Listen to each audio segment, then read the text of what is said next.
नमस्कार। स्वागत है आपका टीकम सर हिस्ट्री चैनल पर। और हम अब स्कूल लेक्चरर की बात करने वाले हैं। स्कूल लेक्चरर की तैयारी कैसे करें, 40% कैसे हासिल करें, ये जो है हम कैसे इस बारे में तैयारी के लिए सोचें। जो लोग नए हैं इस फील्ड में वो कैसे करें तैयारी, इस बात को लेकर के, इन प्रश्नों को लेकर के हम आज इस चैनल पर आपके सामने हैं। सबसे पहले तो मैं ये बताऊंगा कि जो स्कूल लेक्चरर की तैयारी करने वाले हैं वो कोई हल्की तैयारी नहीं है। जहाँ सब्जेक्ट का मायना रहता है, जहाँ फर्स्ट पेपर की बात आती है, तो वहाँ बहुत सारे प्रश्न, बहुत सारा विचार जो है वो घर करने लग जाते हैं। तो ऐसे में कौन सी तैयारी को कैसे कैसे करना है, किस तरह से महत्व देना है, तो इस बात को इस वीडियो में हम चर्चा करेंगे। तो सबसे पहले तो मेरा ये मानना है कि स्कूल व्याख्याता की तैयारी करने वाले को अपने सब्जेक्ट पे खूब पकड़ होनी चाहिए। माने वो सब्जेक्ट का मास्टर बन रहा है, और ऐसा मास्टर जो कक्षा 12 तक के बच्चों को पढ़ाने वाला है। तो कक्षा 11 और 12 के बच्चे जो होते हैं वो छोटे नहीं होते। वो इतना समझदारी जानते हैं कि किस टीचर को कितना ज्ञान है। हो सकता है क्लास में 30 पढ़ने वालों में जो है 28 बिल्कुल डल हों, लेकिन जो 2 बच्चे हैं हो सकता है कि वो आईएएस बनने वाले हों, हो सकता है वो आरएएस बनने वाले हों, या बहुत अच्छी सेवा में जाने वाले हों। और यदि हम उनको ना पढ़ाएं, किसी तरह से टॉपिक में हम कमजोरी रख लें, तो ऐसा व्याख्याता किस काम का उस बच्चे के लिए। तो जो व्याख्या कर पाए वही व्याख्याता। तो हम बात कर रहे हैं कि किस तरह से हमें इसकी तैयारी करनी है। तो उसके लिए हम सबसे पहले तो हमारे मेन प्रश्न की बात है कि जो दिमाग में सबसे पहला प्रश्न आता है कि 40% कैसे स्कोर करें। तो मैं आपको बता दूं, स्कूल लेक्चरर की परीक्षा में आपको दोनों पेपर में, आपके सब्जेक्ट पेपर और फर्स्ट पेपर में 40-40% होना आवश्यक है। 40% नंबर यदि आपने फर्स्ट पेपर में लिए तो आपके सेकंड पेपर जो है उसमें भी 40% है, तभी फायदा है, नहीं तो आपको कोई भी चयन प्रक्रिया में शामिल नहीं करेगा। अब सबसे बड़ी बात है कि पहले मैं बता दूं, स्क्रीन पे जैसा नंबर दिख रहा है, मेरे यहाँ मोबाइल नंबर है जिस पर आप सिर्फ व्हाट्सअप कर सकते हैं, कॉल की इस पे सुविधा नहीं है। और ये व्हाट्सअप नंबर जो है, इस पे आप यदि फर्स्ट ग्रेड की तैयारी कर रहे हैं, स्कूल लेक्चरर की तैयारी कर रहे हैं, और जो लोग सेकंड ग्रेड या अन्य भी तैयारी कर रहे हैं, वो ये नंबर नोट कर लें, 6377891821। वापिस से एक बार देख लीजिए, व्हाट्सएप नंबर 6377891821, 63 778 91 821। इस पर अपना नाम, आपका मूल स्थान और आपका सब्जेक्ट, सेकंड पेपर क्या है, फर्स्ट ग्रेड के साथ साथ सेकंड पेपर क्या है। जो लोग सेकंड ग्रेड या अन्य तैयारियां कर रहे हैं वो भी अपना जो है किस चीज़ की तैयारी कर रहे हैं और किसके लिए वो जुटेंगे, ये मैसेज अवश्य इस पे छोड़ दें। भविष्य में हम इस पे जो भी आपसे नई बातें होती रहेंगी या कोई किसी तरह की क्लास होगी तो इसको शेयर करेंगे। तो आपको समय समय पर जो है व्हाट्सएप पे भी सूचनाएं मिलती रहेंगी। मेरा टेलीग्राम चैनल है जो इसके डिस्क्रिप्शन में लिखा हुआ है, उसका लिंक है। इसके अलावा जो है यूट्यूब की कम्युनिटी पर प्रश्न आते रहते हैं, तो वो प्रश्नों को भी आप हल करें, ताकि एक चलता फिरता ज्ञान भी हमारे पास होना चाहिए। रोजाना सुबह की क्लास आती है, उस क्लास के विषय में भी जो है आपको पता होना चाहिए। वो क्लास जो है बहुत इंपॉर्टेंट चीज़ है और उस क्लास को रोजाना नोट करना चाहिए। जो हर परीक्षा, राजस्थान का कोई भी पेपर दे रहा है तो उसके लिए बड़ी काम की है। चलिए, 40% स्कोर कैसे करना है, इस बात को हम चलते हैं अपने इस आगे के हिस्से पर। तो सबसे पहले मैं बता दूं कि हमारे पास ये पिछले 2022 के, क्योंकि 22 से पहले का जो पैटर्न है वो पैटर्न बदल चुका है, उसका सिलेबस बदल चुका है। तो सिलेबस बदल चुका है। 22 से जो सिलेबस लग रहा है हमारे स्कूल व्याख्याता के फर्स्ट पेपर में, प्रथम पेपर जीके पेपर में, तो वो पेपर में से कितने कौन से पोर्शन में क्या क्या प्रश्न है, पोर्शन क्या क्या है, तो आपको यहां बता दूं मैं कि टोटल जो है 5 भागों में सिलेबस दिया हुआ है। 5 भागों में सिलेबस दिया है। आप देखिए यहां स्क्रीन पर, आप नजर आ रहा है आपको कि 5 भागों में सिलेबस है। पहले भाग में राजस्थान और भारत का इतिहास है।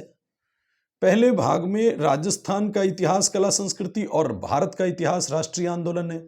दूसरे भाग में टोटल 6 पोर्शन है। दूसरे भाग में टोटल 6 पोर्शन है, जिसमें मेंटल एबिलिटी, सांख्यिकी, गणित, क्षेत्रमिति यानी मेंसुरेशन और सामान्य हिंदी और सामान्य अंग्रेजी, ये जो है 6 पोर्शन दूसरे पार्ट में हैं। इसके अलावा तीसरा पार्ट जो है समसामयिकी मुद्दे, जिसमें राज्य स्तर का, राष्ट्रीय स्तर का, अंतर्राष्ट्रीय स्तर का सभी महत्वपूर्ण घटनाएं जो हैं वो टॉपिक नाम से दिए गए हैं।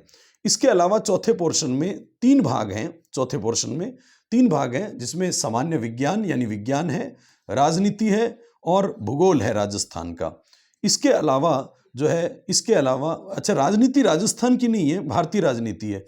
और इसके अलावा 5वां भाग जो है वो जो है स्कूल मैनेजमेंट का है। इसके आरटी स्कूल मैनेजमेंट का है, स्कूल प्रबंधन का, शिक्षा प्रबंधन का। तो वो भी जो पोर्शन है वो अपने आप में 5वां पोर्शन है। पहली बात तो आपको इस सिलेबस का जो है, जो वीडियो ढंग से देख रहे हैं पूरा देखिएगा, क्योंकि ये एक ही वीडियो ऐसा जो है आपको इस तरह का मिल पाएगा। उसके बाद हम सिलेबस की तरफ जो है मुड़ जाएंगे, और आपको भी एक बार सिलेबस से रूबरू होना, परिचित होना बहुत जरूरी है। वीडियो चाहे लंबा हो, चाहे आपका वक्त ऐसे लगता होगा खराब हो रहा है, लेकिन आप समझिएगा कि ये बहुत ही इंपॉर्टेंट है आपके लिए। जिस लक्ष्य को पाना है, उस लक्ष्य के बारे में, उसके आसपास के बारे में जानकारी ना हो तो ऐसी तैयारी किस काम की। हमें यदि अपनी तैयारी करनी है तो कौन कितना पढ़ चुका होगा, कितना पढ़ेगा, क्या टॉपिक आएगा, क्या टॉपिक आया है, इन सब की चर्चा, हमारी तैयारी हमारे साथ होनी चाहिए, हमारे लिए होनी चाहिए। तो गौर करें कि टोटल 75 प्रश्न आते हैं। टोटल 75 प्रश्न आते हैं, और पहले पोर्शन, टोटल 5 पोर्शन है। एक पोर्शन इतिहास का है और राष्ट्रीय आंदोलन का, कला संस्कृति का, राजस्थान का। एक पोर्शन में मेंटल एबिलिटी, सांख्यिकी, गणित, क्षेत्रमिति, सामान्य हिंदी और सामान्य अंग्रेजी है। एक पोर्शन में जो है समसामयिकी, राज्य, राष्ट्रीय स्तर और अंतर्राष्ट्रीय स्तर, इसमें टॉपिक दिए हैं बाकायदा। और फिर चौथे पोर्शन में जो है 3 भाग हैं, विज्ञान है, राजनीति विज्ञान है और भूगोल है। तो कुल मिलाकर के जो है एक में 5वें भाग में स्कूल मैनेजमेंट है। आप गौर करें कि कैसे हमें जो है 40% पार करने हैं, क्योंकि बहुत सारी परीक्षाओं में, फर्स्ट ग्रेड की परीक्षाओं में ऐसा हुआ कि कैंडिडेट जो है वो उधर टॉपर है और इधर 40% ही नहीं मिले। पॉलिटिकल साइंस जैसे सब्जेक्ट में 1100 सीटें और 1300 ही लोग मिले, जो है डबल में भी 1300 लोग मिले। तो कुल मिलाकर के कहीं ना कहीं हमारे फर्स्ट पेपर में कमी नज़र जो है वो आती है, और फर्स्ट पेपर जो है किस तरह करना है उसी के लिए हम ये पढ़ रहे हैं। तो 75 प्रश्न आते हैं। 75 प्रश्नों में आप गौर करें कि हमने यहाँ निकाले प्रश्न जो पिछले 22 में पेपर हुए हैं, जो नए पैटर्न के नए सिलेबस पे हुए हैं, उसमें 4 पेपर हैं। देखो, एक संस्कृत विभाग का 15 नवंबर को हुआ 2022 में, एक स्कूल लेक्चरर का 20 अक्टूबर 2022 को, कोच यानी फर्स्ट ग्रेड पीटीआई भर्ती कोच का पेपर हुआ, एक स्कूल लेक्चरर 17 अक्टूबर 2022 स्कूल व्याख्याता का पेपर हुआ, 17 अक्टूबर 2022 को, और साथ साथ में स्कूल लेक्चरर 15 अक्टूबर 2022 स्कूल व्याख्याता का पेपर, और इधर 11 अक्टूबर को, 11, 15 और 17 अक्टूबर को जो सामान्य शिक्षा में है वो, और संस्कृत विभाग का 15 नवंबर, एक कोच भर्ती का भी जो है सामान्य शिक्षा में वो 20 अक्टूबर को। मतलब वो 4 पेपर सामान्य शिक्षा विभाग के हैं और ये संस्कृत शिक्षा विभाग का है। अब गौर करें, सबसे पहले तो पीटीआई के पेपर में यानी कोच के पेपर में जो है वो मैनेजमेंट नहीं आता है। जितने भी पीटीआई की तैयारी करने वाले हैं उनके सिलेबस में अभी तक ये प्रश्न नहीं आए हैं, ये सिलेबस में नहीं है, और जो है बाकी 75 प्रश्न को बाकी पोर्शन में बांटा गया है। बाकी आपको सारी समझ में है। सबसे पहले देखें तो राजस्थान इतिहास और कला संस्कृति के, इसमें जो है वो जो है 10 प्रश्न आए हुए हैं, यहाँ 10 प्रश्न आए हुए, यहाँ 8 प्रश्न आए, यहाँ 8 आए, यहाँ 11 आए। कहने का मतलब आपको ये पता हो कि हमें राजस्थान इतिहास के यदि प्रश्न करने हैं तो वो 10 से लेकर के 11 प्रश्न भी हैं, 12 भी हो सकते हैं। वो पैटर्न बदल सकता है कि यहाँ कोई तय नहीं है कि 15 नंबर का इतिहास आएगा जैसे पहले हुआ करता था। अब वो पैटर्न नहीं, 15 मैनेजमेंट के आएंगे, ये ज़रूरी नहीं है, लेकिन लगभग वो है। आप देखें, मैनेजमेंट के हिस्ट्री के 15 प्रश्न पहले हुआ करते थे, तो यहाँ 10 और 5 15 हो गए, यहाँ 10 और 10 20 हो गए, और 20 इसलिए हो गए, ये तो चेंज होगा कोच भर्ती का, क्योंकि 15 प्रश्न को बांटना है अन्य में, इसको छोड़ो और सिर्फ इस पे पीटीआई वाले ध्यान दें। और इस पे जो है स्कूल व्याख्याता, उसमें आप देखो 8 7 15 है, यहाँ 15 प्रश्न है, यहाँ 8 7 15, यहाँ 11 और 4 15, यहाँ जो है 10 और 10 20 है, लेकिन यहाँ 10 5 15 है। कहने का मतलब इतिहास पोर्शन से 15 प्रश्न आ रहे हैं। उनमें से भी राजस्थान इतिहास और भारतीय इतिहास है, राजस्थान इतिहास के 8 से लेकर के 10 प्रश्न, 11 प्रश्न भी हो जाते हैं। तो जो है भारतीय इतिहास के 5 से लेकर के और 7 प्रश्न भी आए हैं, 4 प्रश्न भी आए हैं। वो क्योंकि ग्रुप वाइज कोई भी पेपर में कम ज्यादा किया जा सकता है, तो ये रेशो बदला जा सकता है। फिर भी आप मान के चलें कि 15 प्रश्न मोटे तौर पर आ चुके हैं। इसी तरह से स्कूल मैनेजमेंट की बात करें तो स्कूल मैनेजमेंट में भी 15 प्रश्न जो है यहाँ आए हैं। यहाँ 10 प्रश्न कर दिए, देखिए सामान्य शिक्षा के पेपर में ही 10 प्रश्न कर दिए, यहाँ 10 प्रश्न कर दिए, यहाँ 11 प्रश्न कर दिए। कुल मिलाकर के यहाँ जरूरी नहीं है कि 15 आए, वो 15 प्रश्नों को 10 भी किया गया है, वो 15 प्रश्नों को 11 भी किया गया है। तो कुल मिलाकर के यहाँ आप जो है 10 से लेके 15 प्रश्नों तक का काम, यहाँ जरूरी नहीं है कि मैनेजमेंट मेरा बहुत अच्छा तैयार है तो मैं 15 के 15 प्रश्न कर लूंगा। मतलब यहां जो है 10 प्रश्न तक ही आपको प्रश्न मिलेंगे और 15 में से 15 या 10 में से 10 करना बड़ा मुश्किल काम है। तो इसलिए यहां जो हम लेके चलते कि 15 इसके कर लूंगा, 15 उसके कर लूंगा, तो 15 15 30 हो गए और 30 एक नंबर चाहिए तो 2 पोर्शन में सारा काम हो गया, ऐसा नहीं है। और आप देखें कि सांख्यिकी है, बहुत सारे लोग गणित छोड़ जाते हैं, बहुत सारे लोग अंग्रेजी छोड़ जाते हैं, बहुत सारे लोग करंट छोड़ जाते हैं। अब करंट के मुद्दों पर थोड़ा ध्यान दें। करंट के मुद्दों में राज्य स्तरीय, राष्ट्रीय स्तरीय, अंतर्राष्ट्रीय स्तरीय, ये 10 प्रश्न आए, यहाँ 13 प्रश्न आए। यहाँ तो बढ़ने ही थे क्योंकि मैनेजमेंट नहीं है। 12 प्रश्न आए, 12 प्रश्न आए, 12 प्रश्न, मतलब 10 से लेकर के 12 प्रश्न, यहाँ जो है 10 से 12 प्रश्न जो है करंट जीके के आए हैं। आप मान के चलो कि हमारी सामान्य शिक्षा में 10 11 12 प्रश्न आएंगे ही करंट जीके के। बहुत बड़ा रोल है करंट का यहाँ पे। यदि कोई तैयारी नहीं करता, छोड़ के जाता है, तो इसका मतलब किसी को भय लगता करंट से, तो बिल्कुल मैं कह रहा हूं कि उसका सिलेक्शन होना बड़ा मुश्किल है। उसको सिलेक्शन होने के लिए आपको 40% नंबर चाहिए, 40% नंबर चाहिए। और ये 40% नंबर आपको कितने प्रश्न करने होते हैं ये आप जानते हैं? कितने प्रश्न होते हैं? लगभग 30 प्रश्नों का काम, लगभग 30 प्रश्न। आप ये मान के चलो कि आपको सही करने होंगे, कटकुटा के सारे 30 प्रश्न करने होंगे। यदि 30 प्रश्न नहीं आते तो आप पेपर में बैठो या ना बैठो कोई फर्क नहीं पड़ता फिर। इसीलिए 30 प्रश्न जो है, 30 प्रश्न करने, यहां तक कटकुटा करके 30 प्रश्न करने जरूरी है।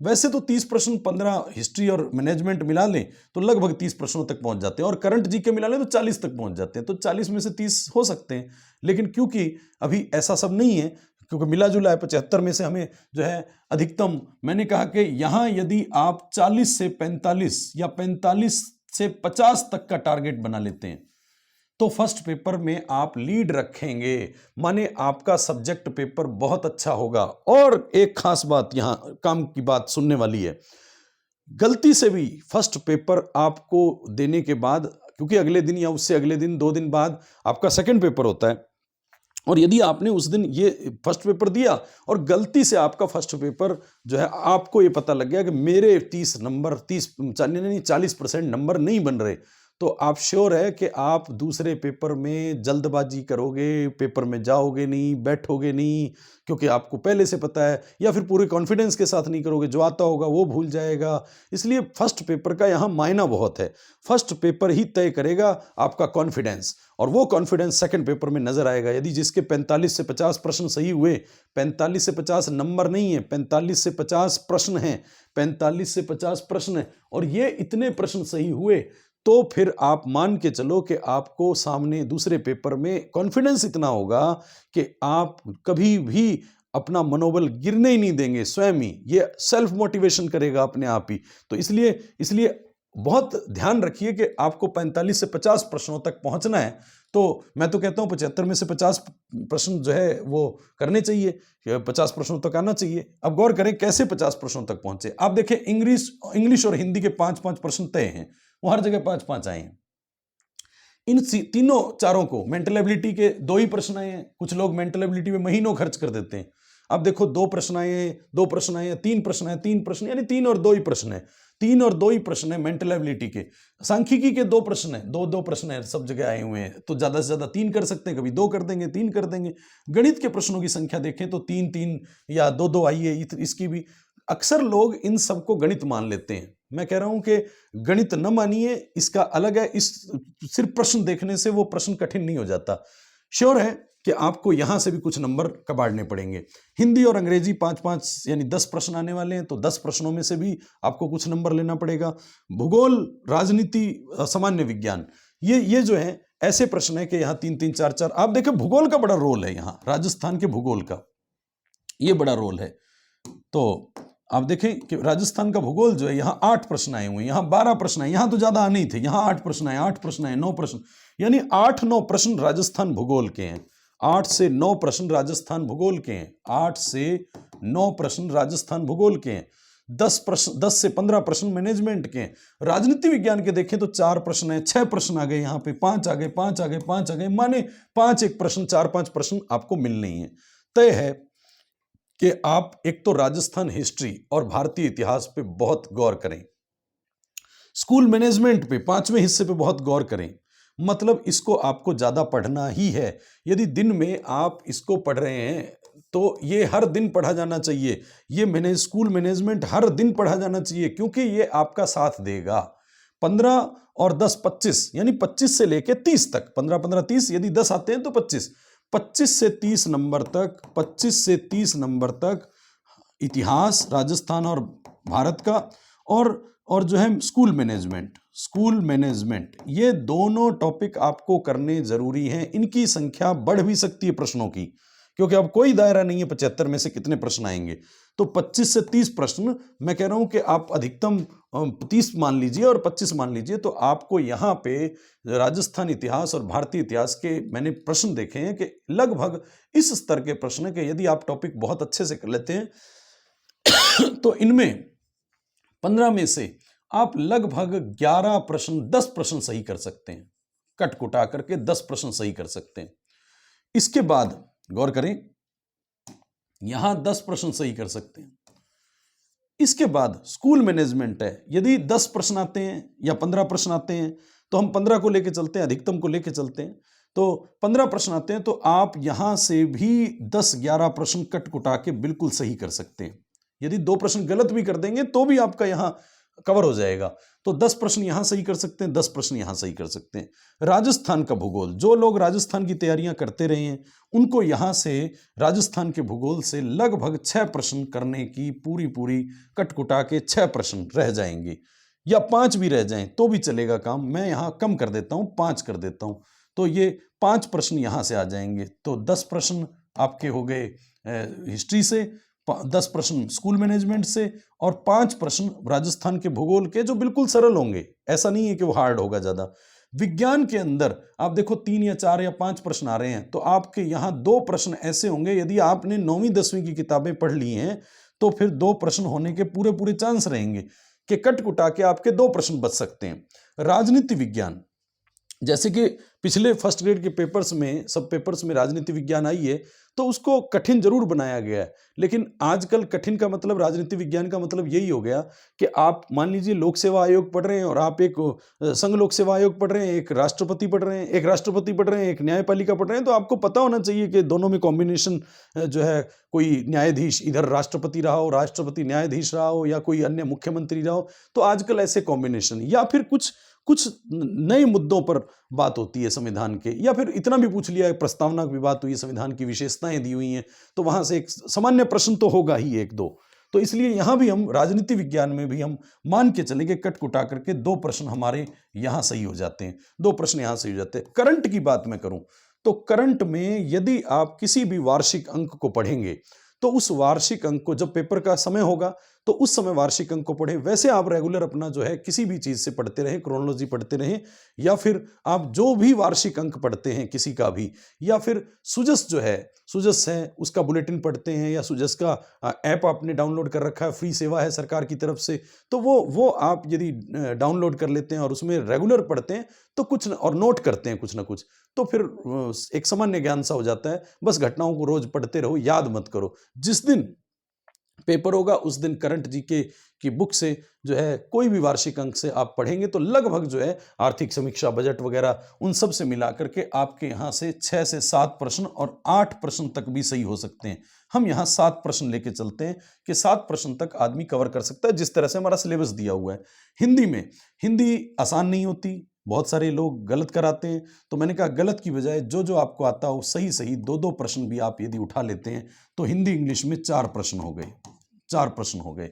अब गणित सांख्यिकी है, सांख्यिकी में सीधा सीधा जैसे मान लीजिए हर पेपर में बहुलक, माध्यिका और माध्य, इनका आपसी अंतर संबंध पूछा हुआ है, किसी में संबंध पूछ लिया, किसी में इसके संबंध पे सवाल पूछ लिया, तो ये फिक्स सा काम है कि वो जो है 10वीं तक की उसने दे भी रखा है कि 10वीं तक की सांख्यिकी जो है आपने बहुलक, माध्यिका, माध्य पढ़ा है, वही यहाँ पढ़ने हैं। तो आंकड़ों की आंकड़े हैं और उनकी सांख्यिकी बहुलक, माध्यिका, माध्य।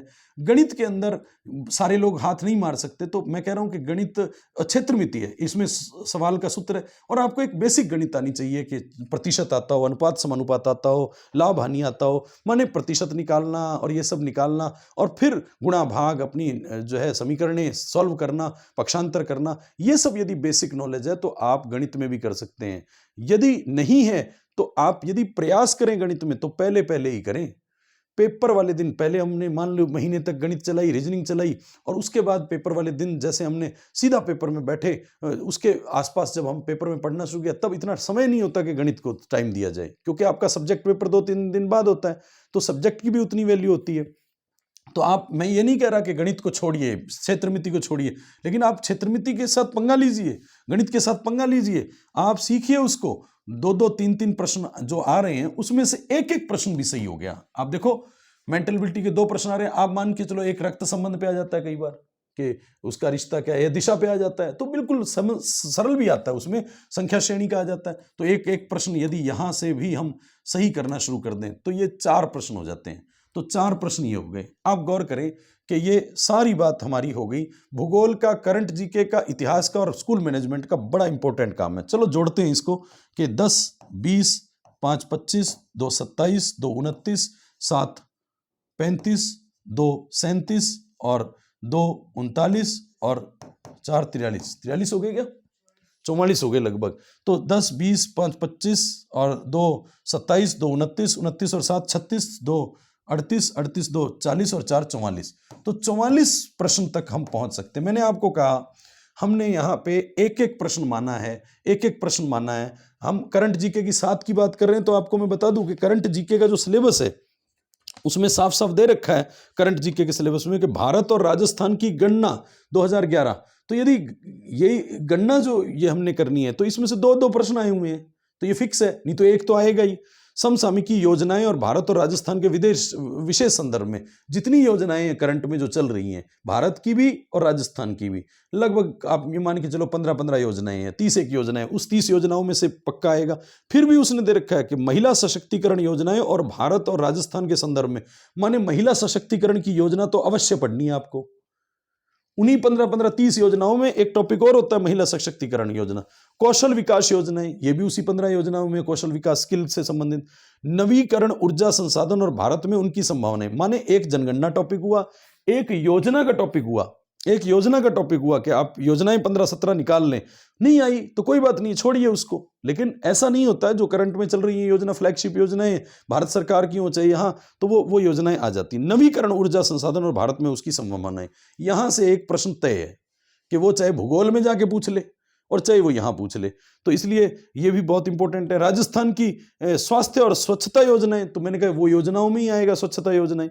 भारतीय अंतरिक्ष कार्यक्रम, आणविक ऊर्जा कार्यक्रम, तो आणविक ऊर्जा कर इन दोनों टॉपिक में से कम एक प्रश्न आएगा। जैसे नरोरा कहाँ है उत्तर प्रदेश में, परमाणु ऊर्जा संयंत्र रावत भाटा कहाँ है, किसके सहयोग से चल रहा है, तो ये 6-7 संयंत्र हैं, वो याद करने हैं, ऐसे ही पूछे हुए मिलान करो में। अंतरिक्ष कार्यक्रम में फिक्स है PSLV, GSLV, ASLV, और ये कब कब शुरू हुए और इसका काम क्या होता है, भूस्थिर कक्षा क्या होती है, ये कुछ बातें फिक्स हैं। और अंतरिक्ष कार्यक्रम कैसे कैसे शुरू हुआ, इसरो वगैरह की स्थापना।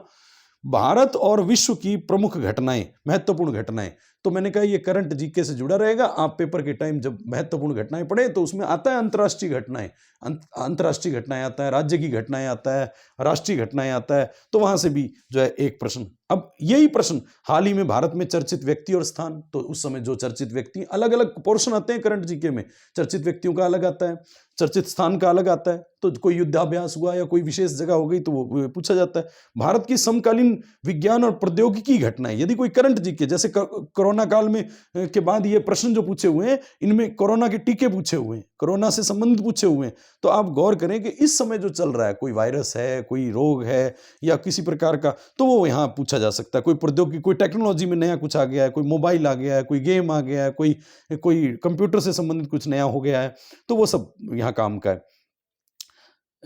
कोई पोर्टल नया खुल गया है, कोई ऐप नई आ गई है सरकार की, तो ऐसा सब जो है बड़ा काम का है। राष्ट्रीय और अंतर्राष्ट्रीय पुरस्कार और सम्मान, ये सब में से कोई एक दो प्रश्न आने ही होते हैं, तो ऐसे में बड़े बड़े पुरस्कार याद रख लीजिए। नवीन पुस्तकें और उनके लेखक और खेल, यहाँ खेल एक टॉपिक दिया हुआ है, तो मैं कहूँगा कि खेलों में आप सिर्फ जो है अच्छे अच्छे खेल जो है, जो उस समय चर्चित हों, जिस समय पूरे साल भर का जीके में जो भी आपको मिलता हो, जैसे एशियाई game, para Olympic game, Olympic game, ये सब जो अभी चल रहा है, तो यही सब वापस आएगा। तो इन सब चीज़ों को एक सामान्य जानकारी के हिसाब से करेंगे तो आप 7 नहीं, मैं कह रहा हूँ 10 प्रश्नों तक भी सही हो सकते हैं। करंट का सिर्फ एक डर होता है, लेकिन यदि वो सही हो जाता है तो आपको 10-10 हज़ार लोगों से आगे पहुंचाता है एक एक प्रश्न, 10-10 लाख के 1-1 लाख लोगों से, और सब्जेक्ट में तो 10-10 हज़ार से, तो लगभग 45 प्रश्नों का काम हो जाता है। अब कुछ प्रश्न हैं आपके, सवाल जो आपके दिमाग में घूमेंगे, उनके उत्तर हैं। चलिए उनके उत्तर हम देते जाते हैं। फिर भी कोई प्रश्न हो तो मुझे कमेंट में, यूट्यूब के कमेंट में और जो है व्हाट्सअप मैसेज करके आप पूछ सकते हैं। यदि आपकी कोई दुविधा है तो जो है किस तरह से तैयारी करनी है, आपकी तैयारी अच्छी होनी चाहिए और मोटिवेशन मिलना चाहिए। इस वीडियो का मतलब ये है कि आप हर चीज़ को समझें, कोई पोर्शन छोड़ के ना जाएं। कोई गणित में कमज़ोर है, कमज़ोर था, वो यदि प्रयास करेगा तो उसका ये गणित का पोर्शन, रीजनिंग का पोर्शन अच्छा हो जाएगा। तो पढ़ना सब कुछ पड़ेगा। आप नहीं पढ़ेंगे तो कोई और पढ़ेगा, आप नहीं पढ़ेंगे तो कोई और पढ़ेगा। इसीलिए आप पढ़ो, आपका उद्देश्य पूरा होगा, लक्ष्य पूरा होगा। और फिर भर्ती कब आएगी, सबसे पहली बात तो यही है। तो मैं ये कह रहा हूं कि इस वेट में ना बैठें कि भर्ती कब आएगी। मान लीजिए 2011 से मैं लगातार देख रहा हूं कि भर्ती आ रही है, चाहे सेकंड ग्रेड की है, चाहे रीट की है, चाहे फर्स्ट ग्रेड की है, लगातार जारी है और भर्ती रुकेगी भी नहीं, क्योंकि स्कूलों में लेक्चरर के पद खाली होने वाले हैं, प्रमोशन होने वाले हैं, हमारे सामने है, आप सबको पता है। इसीलिए भर्ती आएगी। अब वो 2 महीने रुक करके आए, 4 महीने रुक के आए, 6 महीने रुक के आए, भर्ती आने से पहले मैं कह रहा हूं, ये प्रश्न करने से पहले आपका प्रश्न हो जाना चाहिए, आपके दिमाग में एक प्रश्न आना चाहिए, क्या मैंने सिलेबस कर लिया, सिलेबस पूर्ण कर लिया। जितने भी लोग फर्स्ट ग्रेड के पेपर में बैठे हैं और उनका नहीं हुआ किसी वजह से, तो आप पहला प्रश्न आप करके देखो कि क्या आपने पूरा सिलेबस करके गए थे ढंग से, या सिर्फ किसी नोट्स पे, किसी लिमिटेड सी कोचिंग पे, किसी लिमिटेड से नोट्स पे, या कोई लिमिटेड सी ऐप पे आपने, जिसका कोई दायरा ही नहीं है, हमारे कोर्स में नहीं है और पढ़ रहे हैं, उसका क्या मतलब। तो इस कारण से आप पहले तो यह तय कीजिए कि आपने क्या जनगणना के पूरे आंकड़े याद किए थे। कोई बात नहीं, भूल गए, लेकिन क्या आपने याद किए थे, क्या आप सारा सिलेबस पढ़ के गए थे। जब आप पढ़ के ही पूरा 75 प्रश्नों का नहीं, 75 क्वेश्चन का नहीं जाओगे, तो फिर उसमें से हल कैसे होंगे। हमारे गलत तो होंगे ही, 10-15% गलत भी होगा, माइनस भी होंगे, लेकिन हमें पहला काम करना है, पहले अपना सिलेबस पूर्ण करना है। ये प्रश्न पूछने से पहले, भर्ती चाहे 1 साल बाद आए, चाहे 2 साल बाद आए, चाहे कल ही आ जाए, लेकिन आपके मन में पहला प्रश्न होना चाहिए, मेरा सिलेबस हो जाएगा तो भर्ती आ जाए। क्योंकि सिलेक्शन लेना जरूरी है, न कि इसको पेपर देना उद्देश्य है, लेकिन पेपर दे करके बड़ा उद्देश्य जो हमारा, वो नौकरी लगना है। अगला प्रश्न कि सिलेबस में बदलाव होगा, हमारे हाथ में नहीं है। इसका उत्तर ये है कि हमारे हाथ में नहीं है।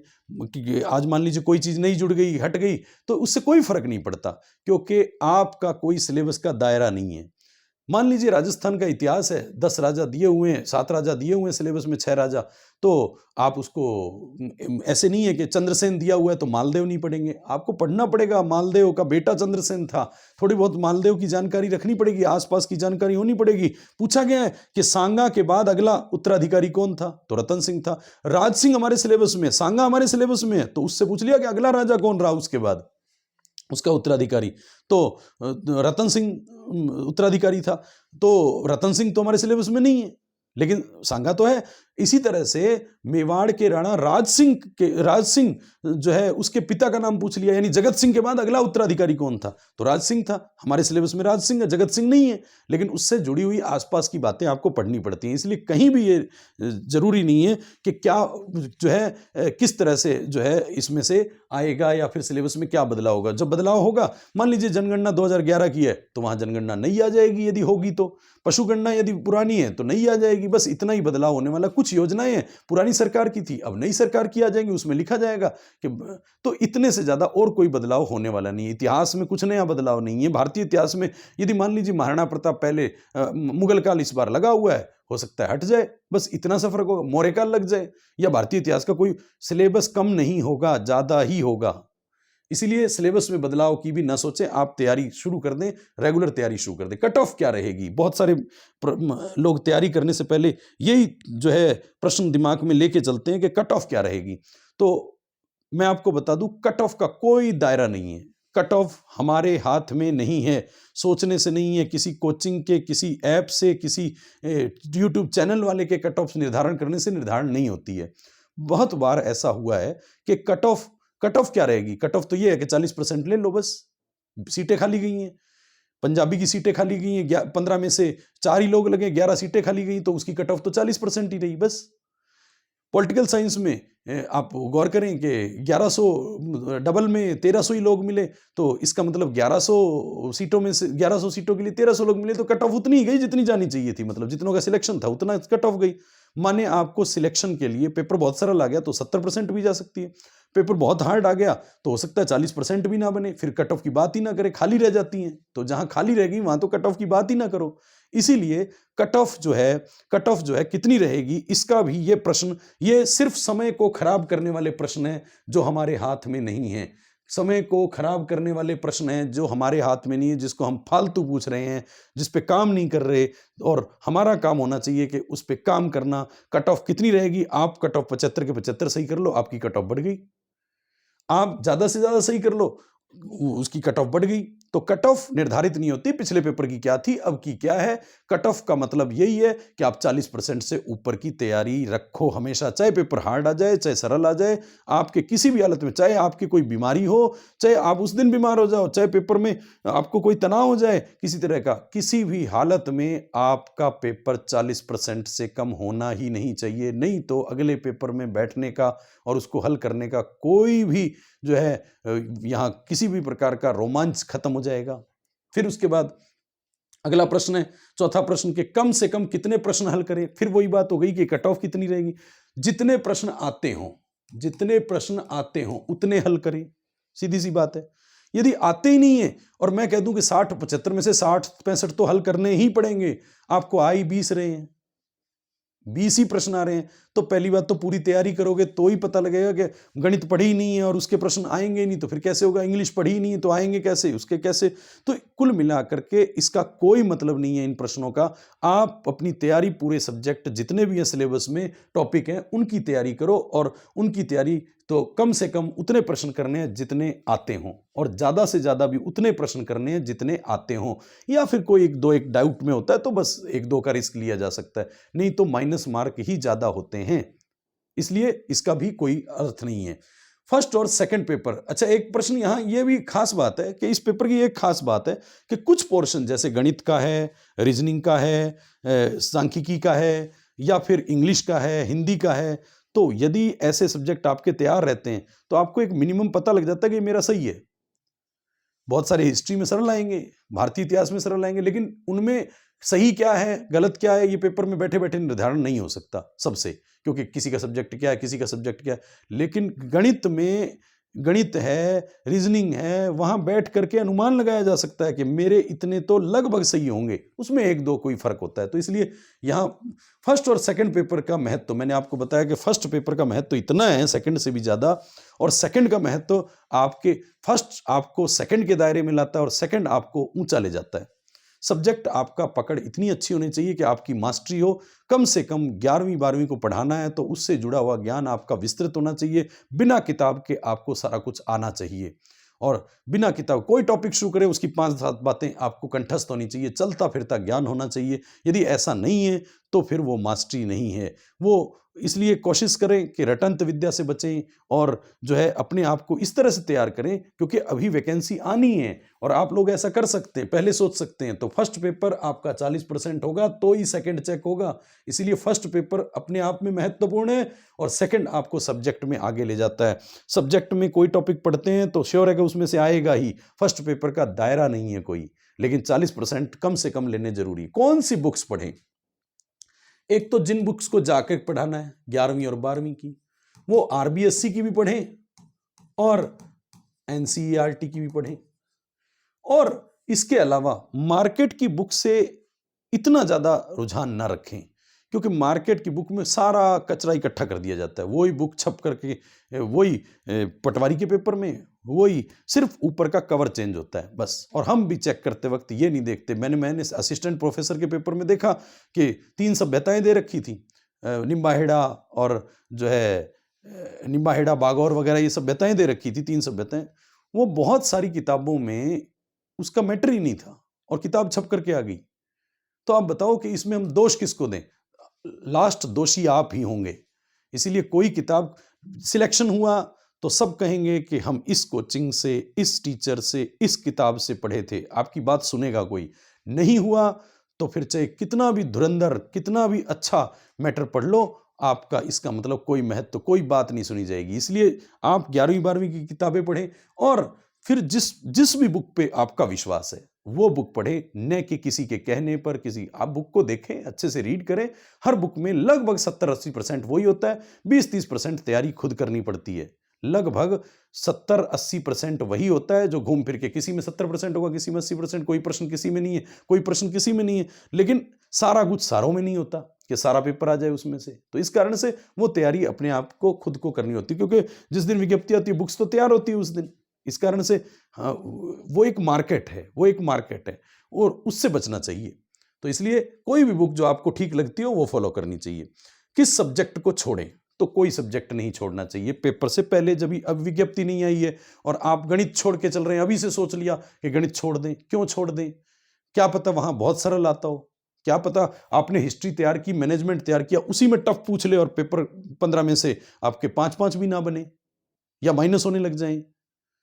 और जो आपने पढ़ाई नहीं, इंग्लिश है, गणित है, उसमें सिर्फ आर्टिकल ही पूछ लिया कि ए कहाँ लगता है, एन कहाँ लगता है। कम से कम इतना ज्ञान तो होना चाहिए कि आर्टिकल कहाँ है। हिंदी में कोई मान लीजिए स्वर संधि ही पूछ ली, विसर्ग ना पूछ के स्वर संधि पूछ ली। या प्रचलन में जो चीजें हैं, जो चीजें आई हुई हैं, वो जो है पिछले पेपर में जो अब तक 2012 से लेकर के आया हुआ है, वो भी यदि पढ़ लेंगे तो भी मेरे को लगता है बहुत सारा कुछ पिछले पेपरों से ज्ञान हो जाएगा। तो आपको बुक्स पढ़नी है और पिछले पेपर भी पढ़ने, पिछले पेपर रोज पढ़ने, रोजाना 15 मिनट पिछले पेपर में के कोई 2-4 प्रश्न, 5 प्रश्न अवश्य देखने चाहिए। तो सब्जेक्ट को ही छोड़ना नहीं है। करंट जीके कहाँ से पढ़ें और कितना पढ़ें? तो करंट जीके के लिए मैंने अभी बताया कि आप जो है सिर्फ उस समय के वार्षिक अंक को पढ़ें और वैसे सुजस पढ़ लें, क्रोनोलॉजी पढ़ लें।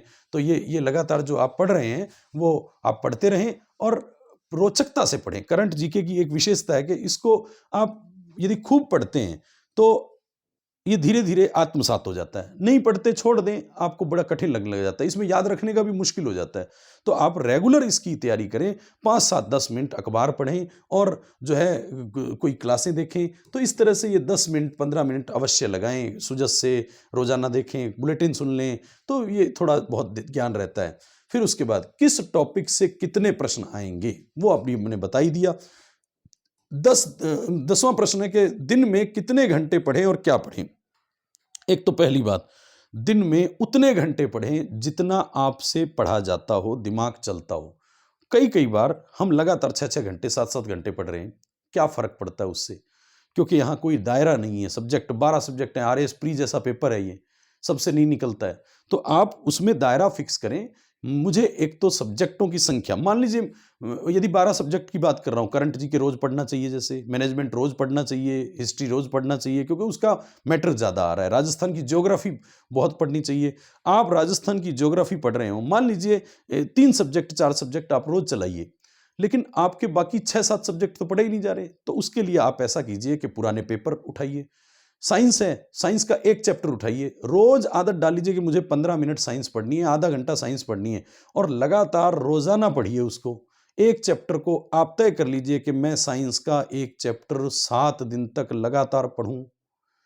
आप सोचो 15 दिन तक कर लो, अभी कौन सी वैकेंसी आई है, तो आप बताओ जब 15 दिन तक लगातार एक ही समय में आप मतलब रोज 7 बजे यदि साइंस पढ़ते हो शाम को, तो साइंस पढ़ना शुरू कर दो। ऐसा कैसे हो सकता है? गणित तो हो सकता है कि आपको कोई ना आती हो, दो अक्षर ना आए, लेकिन साइंस जैसा सब्जेक्ट थ्योरेटिकल ही है सारा। थोड़ा सा समझ 6ठी 7वीं 8वीं की किताबों से लेकर के आप जो है 9वीं 10वीं की किताबें पढ़ लें, 10वीं तक का ज्ञान होना चाहिए, तो वो उतना उतना आप पढ़ लें तो आपके 1-2 प्रश्न जो मैं कह रहा हूँ वो सही हो जाएंगे। क्योंकि पिछले भी पेपरों में आप गौर करेंगे तो 9th क्लास की किताबों से सीधे सीधे ऑब्जेक्टिव टाइप प्रश्न उठा लिए गए, सीधे उनके एग्जाम्पल के प्रश्न उठा दिए गए, न्यूमेरिकल तक के। मौल अवधारणा का कोई प्रश्न था वो वहाँ 9th क्लास की किताब में सीधा उठा करके दे दिया गया। ऐसे ही जो है लोहे पे जंग लगने की प्रक्रिया को, कॉपर सल्फेट वगैरह का प्रश्न, ये प्रश्न सीधे ही उठा के 2 बार दे दिया गया। तो ऐसे प्रश्नों को आप बहुत गौर से, जब तक एक रूटीन नहीं बनाएंगे, 1 महीने तक क्या आप 15 दिन पढ़ेंगे, एक चैप्टर के माहिर नहीं बनेंगे। मैं कह रहा हूँ एक टीचर से भी ज़्यादा आने लग जाएगा यदि आप लगातार, हाँ, लेकिन आदत डाल लो कि मुझे रोज आधा घंटा साइंस पढ़नी है, तो 2-3 सब्जेक्ट इस तरह से चला लो कि आधा आधा घंटा पढ़ना है। 2-3 सब्जेक्ट का यूं चला लो कि मुझे एक एक प्रश्न ही पढ़ना है, कुछ नहीं पढ़ना तो एक ही प्रश्न पढ़ना है। 1 महीने तक गणित चढ़ने दो, एक प्रश्नावली। अब आप सोचो एक दिन टाइम नहीं भी मिला तो कोई बात नहीं, लेकिन आपका गणित चलना शुरू हो जाएगा, आपका अंग्रेजी चलना शुरू हो जाएगा। अध्ययन आप नहीं पढ़ोगे तो कोई और पढ़ेगा, आप नहीं लगोगे तो कोई और लगेगा। इसीलिए रोजाना पढ़ना जरूरी है, कोई भी चीज छोड़नी नहीं है। और कितने घंटे पढ़ें? जितना आपसे पढ़ा जाता हो, दिमाग खराब ना होता हो, कोई तनाव ना आता हो, शरीर की स्वस्थता भी रहे। ये भी मान लीजिए एक दिन में 24 घंटे पढ़ लिया, दिन और रात पढ़ लिया, लेकिन अगले दिन मैं बीमार पड़ गया तो अगले 15 दिन खराब हो गए, तो उसका फायदा, एक एवरेज बनाइए कि मुझे 6-7 घंटे 8 घंटे एक रेगुलर पहले पढ़ना है। जब 6-7 घंटे में आपका मन करे और जब पढ़ने लग जाएंगे तो मन करेगा कि मैं और पढूं, अब मैं और पढूं। लेकिन एक नींद, 5-6 घंटे की नींद जो है, 6 घंटे की नींद अवश्य लें ताकि शरीर को आराम मिले। इसी दिमाग से पढ़ना, इसी दिमाग से आज की तैयारी यदि कमजोर पड़ती है तो फिर बहुत नुकसान होगा। पेपर में बहुत सारे लोग उस समय बैठते हैं, पढ़ते हैं, लेकिन पहले पढ़ा हुआ ज्ञान आपका हमेशा साथ देगा। उस समय एक तुक्का वाली बात हो जाएगी या कुछ प्रश्न जो आपको आते हैं उनको और खराब कर लिया जाएगा, जो ना आते हैं अचानक पढ़ने वाले प्रश्न। तो ऐसे सबको पहले ही तैयार कीजिए। राजस्थान ज्योग्राफी रोज पढ़िए, राजस्थान का इतिहास, कला, संस्कृति और भारतीय इतिहास रोज पढ़िए, स्कूल मैनेजमेंट रोज पढ़िए, इस और करंट जीके रोज पढ़िए। ये 5 सब्जेक्ट ऐसे हैं जिनको आपको रोजाना पढ़ना चाहिए, चाहे आप यात्रा में हो, चाहे पढ़ा हुआ पढ़ लो। किसी दिन मान लीजिए आप बाहर हैं घर से, तो आप पढ़ा हुआ पढ़ लो, कोई बात नहीं है, आप उससे जुड़े रहो, बस किसी भी तरह से जुड़े रहो उन सब्जेक्ट से। पढ़ो हमेशा किताब से ताकि ज्यादा से ज्यादा ज्ञान हो। ये 5 सब्जेक्ट जितना पढ़ेंगे, जितना ध्यान रखेंगे, पेपर बहुत अच्छा होगा। तो आज के इस वीडियो में हमारा उद्देश्य जो था वो एक पेपर की रूपरेखा कैसे, आगे मैं हर संडे, कम से कम हर संडे और हफ्ते में एक आधा दिन जो है वो प्रश्नों को लेकर के आ रहा हूँ, फर्स्ट ग्रेड के प्रश्नों को लेकर के आ रहा हूँ। तो हम रूबरू होते रहेंगे। इस चैनल को आगे से आगे जो है पहुँचाइएगा, और जो लोग नए हैं वो भी ज्वाइन कीजिएगा और सब्सक्राइब कर लीजिएगा। और लगातार जो है मेरे वीडियो जो सुबह 6 बजे आते हैं उनको भी अच्छे से देखिएगा। पुराने वीडियो पढ़ें, वो सब आपके काम के हैं। कोई असिस्टेंट प्रोफेसर नाम का ठप्पा लगा हो सकता है असिस्टेंट प्रोफेसर, लेकिन है उसमें राजस्थान का जीके, राजस्थान का हिस्ट्री। तो आपको पढ़ने के तरीके बहुत मिलेंगे मेरे से। तो तरीके में आएंगे, उसमें छोटे छोटे ट्रिक्स आएंगे। मेरे शॉर्ट वीडियो भी यदि देखेंगे तो आप कुछ ना कुछ सीख के जाएंगे। तो धन्यवाद आपका। हम मिलते हैं जल्द ही अगले वीडियो के साथ। धन्यवाद।